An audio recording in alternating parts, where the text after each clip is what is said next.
నా engineering days లో problem solving గురించి నేను విన్న వన్ ఆఫ్ బెస్ట్ ఫార్ములా ఏంటి అంటే, ఎప్పుడైనా ప్రాబ్లం వచ్చినప్పుడు టూ వేస్ ఉంటాయి. ఒకటి సొల్యూషన్ ఉంటుంది, ఇంకోటి సొల్యూషన్ ఉండకపోవచ్చు. ఫస్ట్ ప్రాబ్లం కి సొల్యూషన్ ఉంది, then work on solution and be happy. Simple. Problem కి సొల్యూషన్ లేదు అంటే లైక్ అదేంటి, definitely for every problem there will be a solution అని చాలా సార్లు చాలా మంది చెప్పారు కదా. సొల్యూషన్ లేకపోవటం ఏంటి అని అంటే, ఇప్పుడు మనమున్న సిచ్యువేషన్ లో మనకున్న రిసోర్సెస్ తో ఆర్ మనకున్న ఆపర్చునిటీస్ తో సొల్యూషన్ ఉండకపోవచ్చు.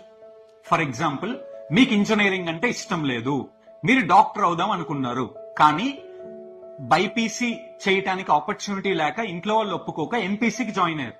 ఎంపీసీ జాయిన్ అయిన తర్వాత ఇంజనీరింగ్ లో జాయిన్ అవ్వాల్సి వచ్చింది. సో ఇప్పుడు మీరున్న సిచ్యువేషన్ లో మీరు వెనక్కి వెళ్ళి డాక్టర్ అవ్వలేరు కదా. So live it and be happy. Solution ఉంటే సొల్యూషన్ ఫైండ్ అవుట్ చేయండి, బీ హ్యాపీ. సొల్యూషన్ లేకపోతే వదిలేసి be happy. This is one of best formula. ఇది వినటానికి కొంచెం డిఫరెంట్ గా ఉన్నా కానీ ఆలోచించండి, డెఫినెట్లీ ఇది మీకు యూజ్ అవుతుంది.